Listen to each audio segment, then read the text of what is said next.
Are you close, or are you just in the crowd? That's the question I want us asking ourselves today as we get into this reading. Are we close in proximity, or are we close in faith? Today, the reading that we're going over is in Luke 8, verses 40 through 48. Now, when Jesus returned, the crowd welcomed him, for they were all waiting for him. And there came a man named Jairus, who was a ruler of the synagogue. Falling at Jesus' feet, he implored him, "Come to his house, for he had an only daughter, about 12 years of age. She was dying." As Jesus went, the people pressed around him, and there was a woman who had a discharge of blood for 12 years. And though she had spent all her living on physicians, she could not be healed by anyone. She came up behind him and touched the fringe of his garment, and immediately her discharge of blood ceased. And Jesus said, "Who was it that touched me?" When all denied it, Peter said, "Master, the crowds surround you and are pressing in on you." But Jesus said, "Someone touched me, for I perceive that power has gone out from me." And when the woman saw that she was not hidden, she came trembling and falling down before him, declared in his presence of all the people why she had touched him, and how she had been immediately healed. And he said to her, "Daughter, your faith has made you well. Go in peace."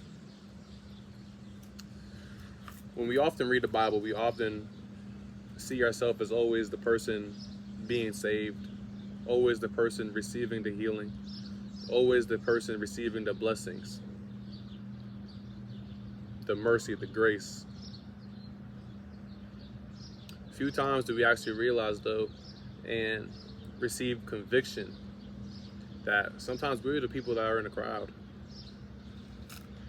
This woke me up and hit me hard. Because how many people were in that crowd brushing up against Jesus that didn't receive the healing that they wanted? How Jesus is right there next to him. Maybe they were grabbing on his shoulder. Maybe they were brushing up next to him and didn't receive the healing, or had prayers that they wanted answered, maybe didn't receive those prayers.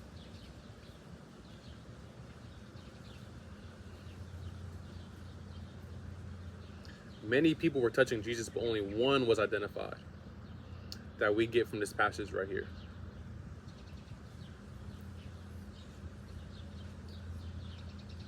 There was a whole bunch of people that were physically present, physically near Jesus. Only one of them that we see here reached out of pure faith, desperation. This woman, here she comes. She's broken. She's been bleeding for over 12 years, it says. She's had a discharge for over 12 years. She has spent all her livings on physicians. She's been through all the worldly things that she could to try to receive healing, and nothing healed her. She was a desperate woman. There was nothing in herself that could fix her. There was nothing in the world that could fix her, and she saw that.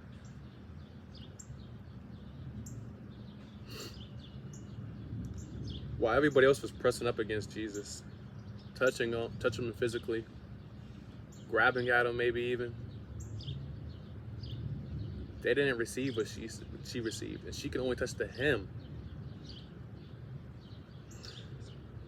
It says, she came up behind him and touched the fringe of his garment. Just the fringe of his garment.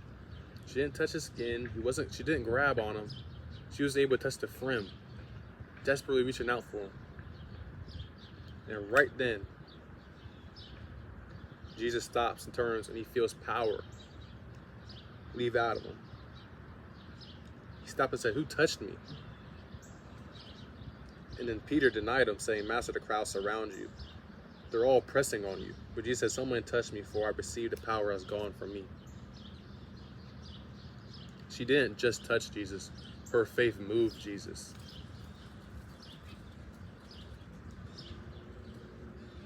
This reminded me how a lot of people can look close in proximity to Jesus. How a lot of times in our own hearts we can feel close to Jesus in proximity. How sometimes we may just get too comfortable in putting check marks off as, "I prayed today. I read today. I went to church today. I listened to a sermon today. But never really reaching him in our faith and walking in that faith and being desperate for that faith, being desperate for that relationship with Jesus. Just being able to say, I crossed a checkbox off today.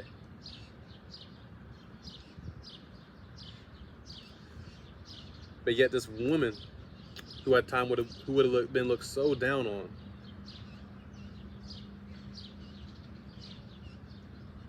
who probably looked so far away on the outside, she was immediately identified by Jesus.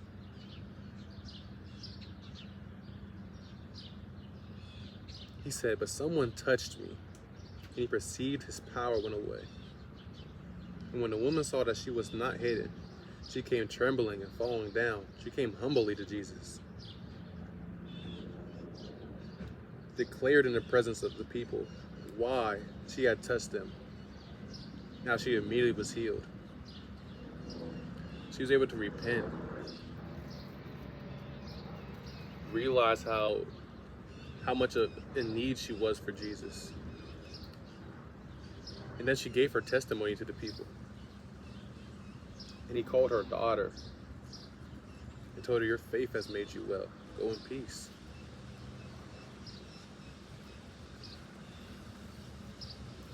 This makes you pause if you're really reading in the heart of, God, convict me where I'm just in the crowd. God, convict me in where I'm just checking off a checklist. Convict me in where I'm not really being faithful in your word. I'm not really being faithful in your spirit, God. I'm not really being an obedient servant to you. Convict me in those areas.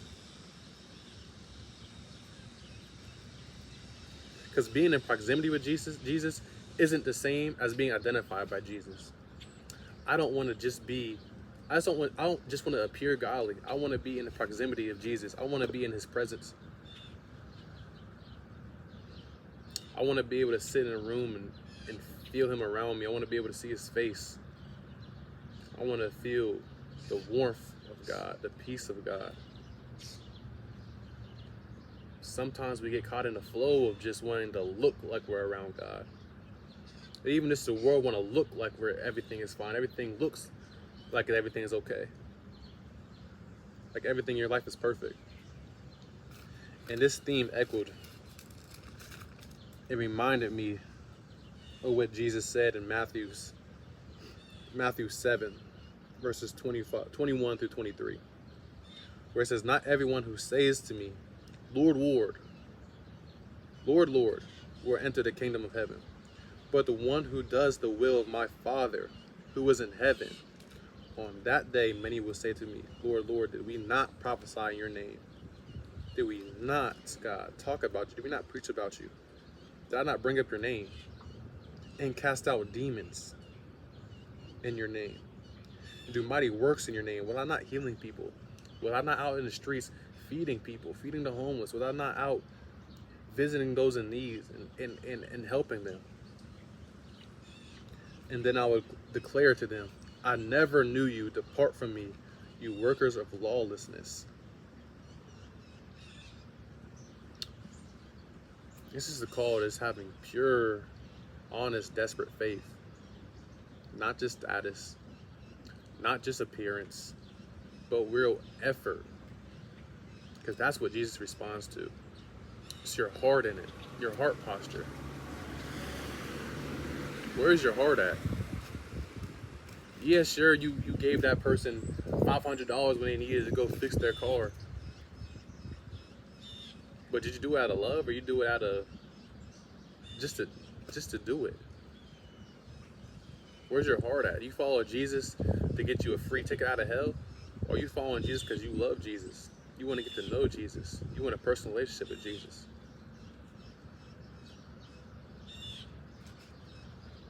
This should be a challenge for us, not to just settle as somebody just being part of the crowd.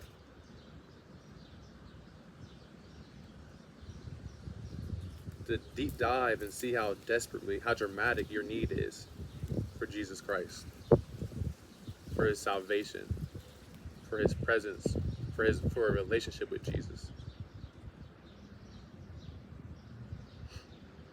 A similar theme is echoed in Beatitudes, where it talks about, blessed is the meek, blessed is the poor in spirit, blessed are those who hunger and thirst for righteousness. Blessed are those who see that they are in dramatic, desperate need of Jesus Christ to come into their life. Because there's things in this world that we can't overcome by ourselves.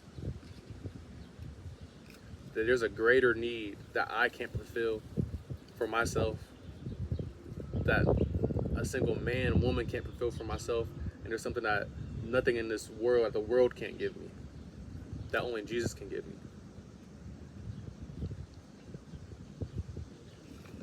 I just challenge us to find that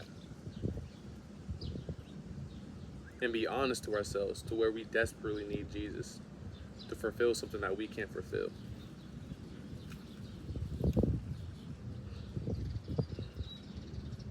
Thank you.